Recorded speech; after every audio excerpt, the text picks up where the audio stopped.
After non-stop snow yesterday and double-digit snow totals, the cleanup is underway, and it could be a long and tedious process. And now we're bracing for extreme cold.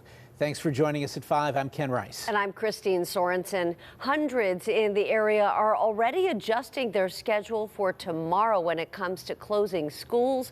We're going to have those scrolling at the bottom of your screen. And tonight we've got team coverage. We have crews spread out all across the region to show you the impact of this major snowfall. Standing by to show us some of the crazy snowy scenes, how side streets are looking, and how some high school athletes are jumping in to help their neighbors dig out.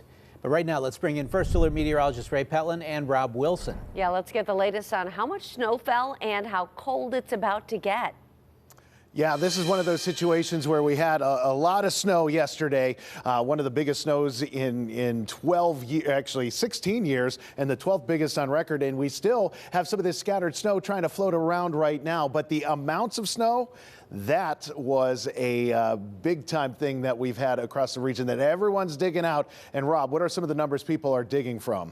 Well, it's interesting, Ray. We had plenty of the white stuff come down. We talked about that. We know that some of our heaviest snowfall totals were up in the northern parts of our viewing area. You can even see that today, not a lot of snowfall here locally. It was kind of our try-hard day, to be quite honest with you, at only 0.6 inches for the day. But look at our season snowfall total now at 36.4 inches, and we ended up in the storm total at about 11.2 overall. Let's take it around the region right now. Snowfall totals for the storm by county. This is your top reports from each county. 20 inches there in Clintonville, 20.8 Sunbury. You can see here in East Brady at 17 inches. So we definitely had plenty of the snow.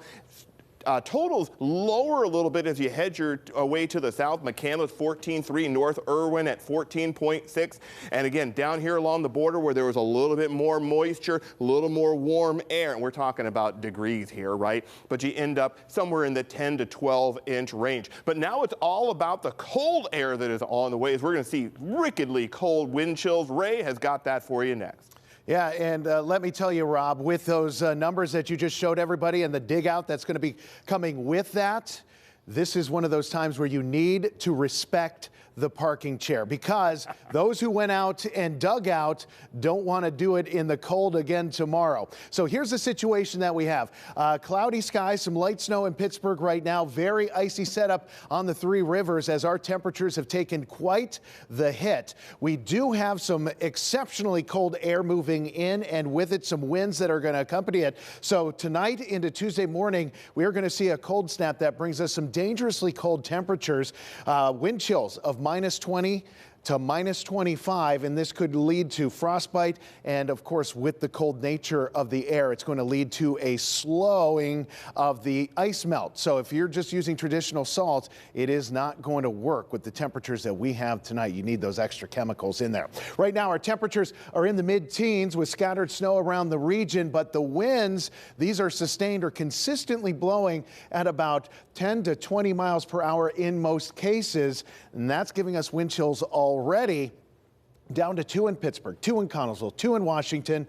But you look to Somerset and Oakland, Maryland, it's minus 6 to minus 9, minus 3 up in Clarion, and 0 in Butler. It is already very, very cold and only getting colder. When you're going to see the coldest feeling conditions and why we're going to stick in this cold pattern coming up. All right, thank you, Ray. Well, snow paralyzing neighborhoods and plows in Pittsburgh's fleet broken down, unable to even help. Yeah, now both the city and Allegheny County have declared states of emergency so they can hire private contractors to help clear the snow. KDKA lead investigator Andy Sheehan has more. It's the worst storm since 2010 Snowmageddon. Beautiful day in the neighborhood. Pittsburgh Public Works believed it was keeping pace with the relentless snowfall. But through Sunday and overnight, it lost more than a third of its fleet and fell behind.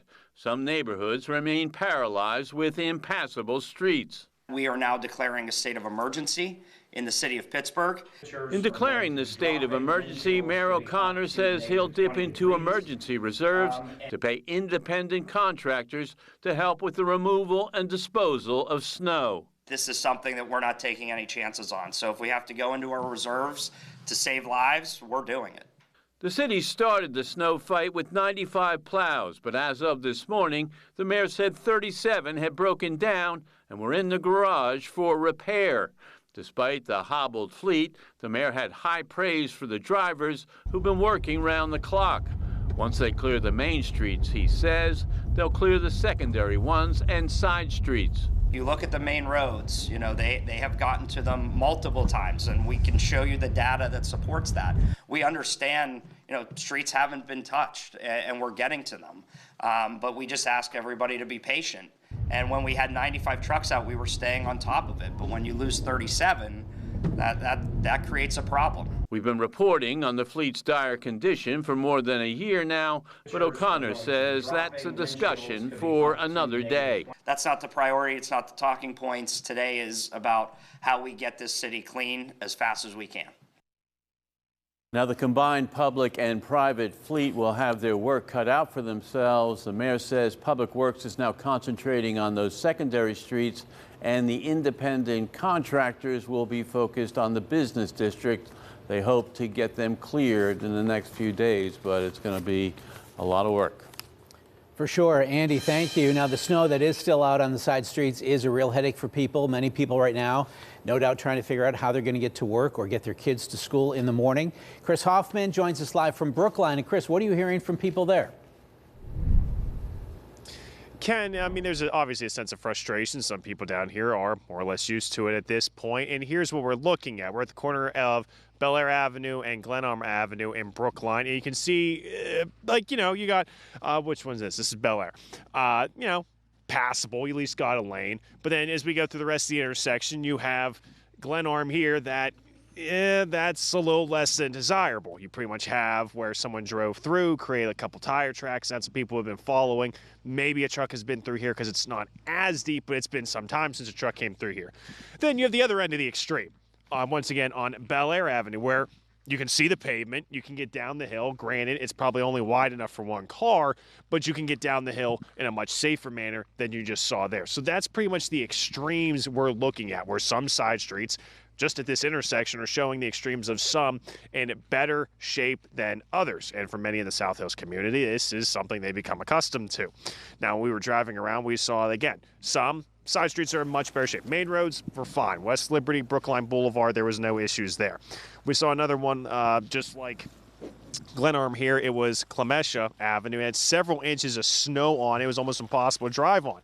One neighbor told us they had to get their child to their pediatrician's appointment, and it was going to be a little bit of a challenge. Another was using his snow blower to clear the street, and others had to clear paths for their cars to even get out of their driveway. And again, for the neighbors here, this is nothing new. They understand it is a historic storm, but they would like to see a plow sooner as opposed to later. So we're going to brave it and you know, make it. We'll take our time. We'll make it there. It might just be a little bit later than expected. We had taken care of getting the driveway area clear, but then there was so much snow on the road, we had to shovel some of that. He got part way out, and then we had to shovel his wheels out for him to get the rest of the way out. Now, we did bump into Councilman Anthony Cogg, who represents this area. He's hoping, he didn't have an exact timeline, but he's hoping within the next day or so we can have a little bit more truck action through here so that, you know, you can get some of this snow plowed, make streets look a lot better than this. But the big challenge is going to start being what you see right here, these cars that are snowed in, and trying to get trucks through there, and also digging out those cars, especially as this cold settles in. Live in Brookline, Chris Hoffman, KDKA-TV News. I think we'll need some neighbors helping neighbors there. Chris, thank you. Banksville Road, part of it has reopened now after a water main break this afternoon. The break was near the intersection with Chapel Hill, created a hazard in this cold weather, but Pennsylvania American Water has shut off the water again. Banksville Road reopened. And the snow hit Beaver County the hardest yesterday. People have spent hours shoveling out. KDK's Mamie Boz live in Beaver County tonight. So, Mamie, you were there last night as well. How does it look now? Yeah, a big improvement from what we saw here last night. The roads were snow covered. In places now you can see the pavement where you could not see before. You can see the mounds of snow behind me. That's from all the work public work crews had done yesterday. We're in Ambridge where there was a disaster declaration sent out because they did not have enough plow trucks. And so they had to call on other crews. That included the water authority. That included members of the fire department. That all came out to help assist. Today, people are digging out. Many businesses are closed. Your main streets are cleared out. Your secondary streets, they still need some work. Public work crews are asking you to be patient and work with them. Now, calls are up for vehicles being stuck in the road or the roads not being plowed, according to Beaver County Emergency Services. Again, they want you to just be mindful. County Emergency Services is fully staffed. They'll continue doing that as they say cold temperatures will be creeping into the region. Borough leaders say with the dropping temperatures, they could only do so much. Unfortunately, we only have the rock salt, which works to a temperature around 17 degrees. So hopefully that the public understands, we're going to do the best that we can, but road salt only works to a certain temperature as well. So yeah, continue caution, and obviously we're going to do the best that we can. We're probably going to be extending our hours. As far as emergency management, 911 is always 24/7 obviously, but emergency management, we're going to be looking at other extended hours. Yeah, Beaver County Emergency Services says they have been getting calls for people using alternative heating sources. In what situation? Someone using a coal grill indoors. That is not allowed. They also want you to understand that do not use your stove. These are all fire hazards. If you need to warm up, there will be warming stations that are open throughout the county. Reporting live in Ambridge, Mimi Ba, KDKA-TV News. The snow continued to fall in Washington County, but thankfully 911 operators say it's quiet on the phone lines. KDKA investigator Megan Schiller stopped by Emergency Management Operations to see how the county's new emergency notification system rolled out. Megan. The call center is as quiet as the falling snow, and they hope to keep it that way, but they do fear people are going to start digging themselves out of this. They're going to start hitting the roads. It's just a look at conditions here in downtown Washington. So they do fear they are going to see the uptick in calls once that happened. But earlier today, we had the chance to check in with Commissioner Nick Sherman. He says Washington County Public Safety is still on high alert. He said they're in the danger zone now with this bitter cold weather, constantly monitoring their relationships with local municipalities just to see if there are any additional needs. And he said County Sheriff Tony Adronis mobilized the entire Sheriff's Department to more high-need areas. The Peters Township, North Urbane, Cecils of the world, they have their own very good police forces. We want to make sure the areas of Fallowfield and, Mariana and Deemston that don't have police force, that they have some kind of first responders down there. So we've mobilized to the more rural areas, and hats off to him for doing so. He said it is such a team effort because Washington County doesn't have any county-owned roads. They rely on the municipalities to all do their part, which is why he says everyone needs to be rowing in the same direction, is how he put it. He said the routes to the hospitals were taken care of first, and he also wanted to remind people to check on your neighbors and check on the seniors in your life. He said don't just assume that they are doing okay. We're live in Washington. Megan Schiller, KDKA News.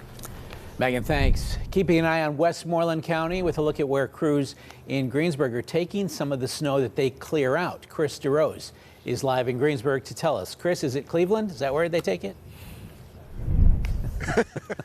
Not as far as Cleveland, no. Just down the street here to Lynchfield Park. That's where city public works crews are going. They're filling up massive trucks, and then they are piling up that snow. And that pile, since we got here a few hours ago, that pile has been growing and growing and growing. And the city public works, they're not the only folks that have been digging out. Residents have been digging out all day. Take a listen. Much as it was across our region, in Greensburg on Monday, people were shoveling, snowblowing, and even using heavy machinery to get rid of and move the snow. Not only were folks trying to clear pathways and dig out, but some were actually trying to get places. We got to go to his 9-year checkup at the pediatrician. And how are you getting there? We're walking 12 blocks. Oh, digging out, man. It's a rough one today. Nothing crazy. We've seen it before. I'm out here because no one else around my age is willing to do it, but, you know, money's money, so. And Deshaun there, he was the last person we heard from. He was out making money today, and when we talked to him this morning, he had already made $140, and he said, I'm going to stay out through till the basically till the end of the day. So that was his plan. We, of course, wish him well in that endeavor. For now, reporting in Greensburg, Westmoreland County, Chris DeRose, KDKA-TV News. Back to you guys. Yes, the merchants of meteorology. Cash it in. Good for them, right? Yeah, why not? Someone needs help, but you got to get paid. You know it. All right, Ray, now we're shifting our focus to this severe cold. Yeah, this is sort of accompanies the snow, but this is going to keep the snow in place for a while because we're going to have a hard time cracking 20 degrees in this forecast for quite some time. Many of our temperatures are going to try to dip below zero, and one of those times we're getting down to about zero tonight, but the wind, we're going to have this breezy setup, and that is going to push those wind chills to make it feel like -15 to -25. So we have this cloudy setup, just an Arctic view from Mount Washington. Our current wind chills are hovering around zero right now, so they're going to start to tip real soon here below zero, and that's why the National Weather Service has an extreme cold warning in effect until 11 a.m. tomorrow, and we could see more of these trying to show up throughout the week with the cold setup that we have. So early tomorrow morning, our temperatures are going to be floating around zero, if not a little below, and that's going to give us wind chills, which are these little numbers here that are going to be dipping down to -20, -22, and just dangerously cold. At that point, you could get frostbite in as little as 30 minutes. And that is just an unsafe temperature to spend a long period of time in, especially if you're digging out tomorrow. Take breaks because your body is not accustomed to temperatures like this. Even if you work out a lot, you don't work out in temperatures like this. Same deal, we get into Wednesday, we're going to have wind chills, not quite as bad, but still pretty brutal at -10 to maybe -15. So we might see some cold weather advisories in there. So it is a KDKA First Alert weather day tomorrow and tonight even, with those temperatures that are going to get below zero, wind chills to -25. And you can get that frostbite in a very short amount of time. And the trend is for cold this week and cold next week. All the warm air is bottled up to the west, so it'll take some time for that to break loose. But eventually, I think in February, mid-February, we might start to see a little warmer air coming down the line.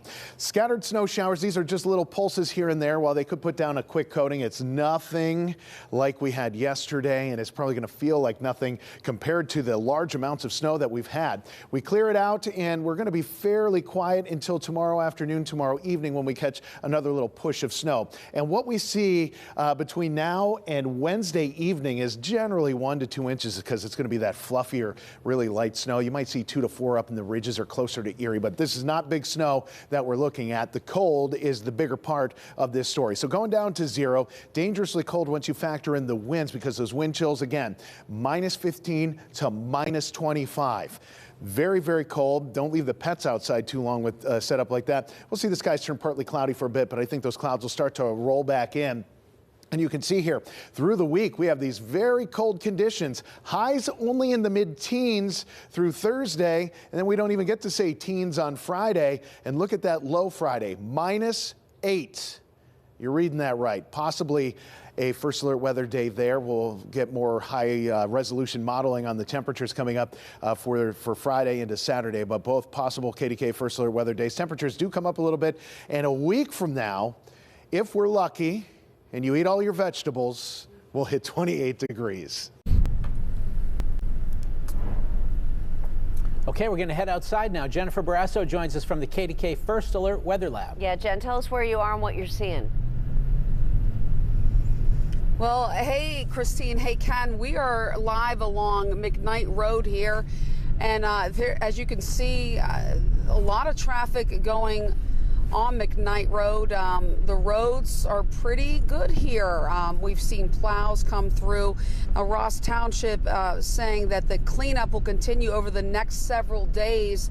At this time, about 75% of township roads are cleared, and due to the amount of snow, some driveways, they say, and mailboxes may be blocked They saying that unfortunately there are no alternative places to put the snow, and Public Works is unable to clear driveway entrances or mailboxes.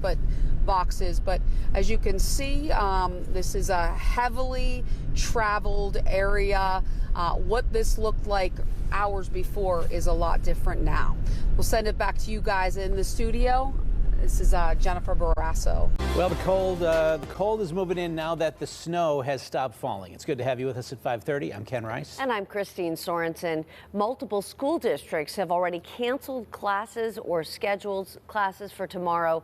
Those are scrolling at the bottom of your screen. Let's get right to KDK First Alert meteorologists Rob Wilson and Ray Petland. Guys. Yeah, let me tell you, we have this really cold setup moving in, but we had a big snowfall yesterday, and that's acting as a refrigerant, and that's going to help those temperatures fall off, along with the windy conditions and everything else that comes with that. But the cold, that is coming into play tonight, but many of you are still digging out from the snow that fell yesterday, and it was quite a lot. Rob has the numbers, so who has the bragging rights with this one, Rob? Well, most of the bragging rights, as far as our local area, are to the north. Here locally, though, when you compare this storm to historical storms, we kind of pale in comparison, to be quite honest. Even if you go back to the most recent really large storm, we're talking about Snowmageddon in 2010, we came in about 10 inches below that storm, just to put that into kind of context of where we rank yesterday compared to historical storms. But as we look around the region right now, you can see a little bit of clearing of the skies, clouds around the region right now. Not much in the way of snowfall currently, but temperatures at 15. Look at your winds, 14 to 22. That's going to play a major factor in our conditions as we make our way through the next 24 hours, because not only do we have it cold, we have the wind chills to go along with it. So when Ray shows you the temperature, remember, factor in that wind, because when you're out there digging, you want to be prepared for that. And Ray, we've got plenty of the cold air on the way, right? Yeah, it's going to get brutal here into tonight and pretty much the rest of this week. The best it's going to feel outside is probably right now, and that's not much of a consolation prize. We have wind chills that are going to be running minus 15 to minus 25 for the area, so an extreme cold warning is in place by the National Weather Service till 11 o'clock tomorrow. That said, our current temperature, 15 degrees in Pittsburgh with that light snow, Washington 14 light snow, Latrobe 16 with light snow. So now we're getting to that point where just plain salt doesn't work as well. So if you shoveled and then threw down some salt and the sun peeked out, you got some melting going on there. If it's just plain rock salt, that is going to refreeze tonight very, very easily. So you might need some more potent ice melt instead of just salt in that case. But it's going to be brutally cold, and right now it feels like 2. Like I mentioned, that's the best it's going to be feeling here for much of this week. You have 2 for Washington, 2 for Indiana, already well below 0 up in the ridges from Johnstown to Somerset to Oakland. minus 5 to minus 10 is what it feels like. Now, the wind chills early tomorrow morning for the entire area are going to be running around minus 20 to minus 25. A very cold setup, and does meet for us the extreme cold warning criteria. So we will be dealing with that. And just know these dangerous wind chills, they're going to last into the morning. This is why it's a KDK First Alert weather day. This finishes up tomorrow at 11 a.m. But if you're out in these extreme conditions, frostbite can settle in as little as 30 minutes. And as I mentioned, the salt's going to have a hard time working as well. So you'll have to work harder under those conditions. Yeah, that really is extreme, right? Thank you for the warning. Now, school districts are dealing with the fallout of a winter that's already pushed calendars to the limit. Pittsburgh public schools are out of snow days for the year. Several other districts are either in the same position or rapidly approaching it. Thanks to a state law, districts now have another option. Shelley Bortz is live with how schools are navigating the rest of this winter. Shelley. Yeah, well, Ken, yesterday's snowfall was historic, reminding all of us just how relentless this winter has been. Now, though, the effects are being felt inside the classroom. Another major storm, another round of school closures. But after yesterday's historic snowfall, districts say this winter has officially pushed them to the edge. Pittsburgh Public Schools confirms it has exhausted all built-in snow days. From here on out, any weather-related closure will mean remote instruction, not to be confused with flexible instruction days, or FID, which used to be capped by the state. Under Act 56, districts can now shift to remote learning with no limit on the number of days, as long as instruction is delivered. For a remote day, there is no application for it. You can apply remote hours towards the 900 and the 990, and as long as you make those hours, you can continue to use remote days, and remote days are asynchronous learning. Chartiers Houston Superintendent Gary Pfeiffer tells us he's closely watching forecasts, knowing he may soon have to rely on Act 56 as well.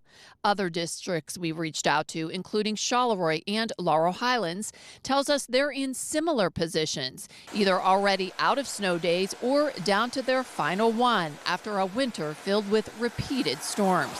However, this comes with challenges, including student engagement, internet access, and parents balancing work schedules. It's a difficult decision to make because there are so many things impacting it.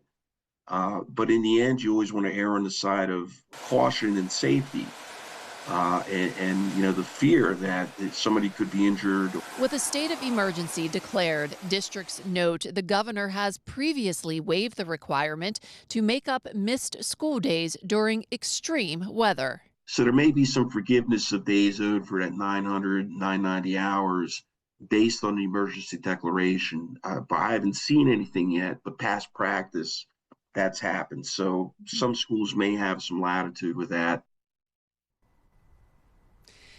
Districts are urging families to stay alert for any last-minute decisions, also to be prepared for remote days because this winter has already rewritten the rule book.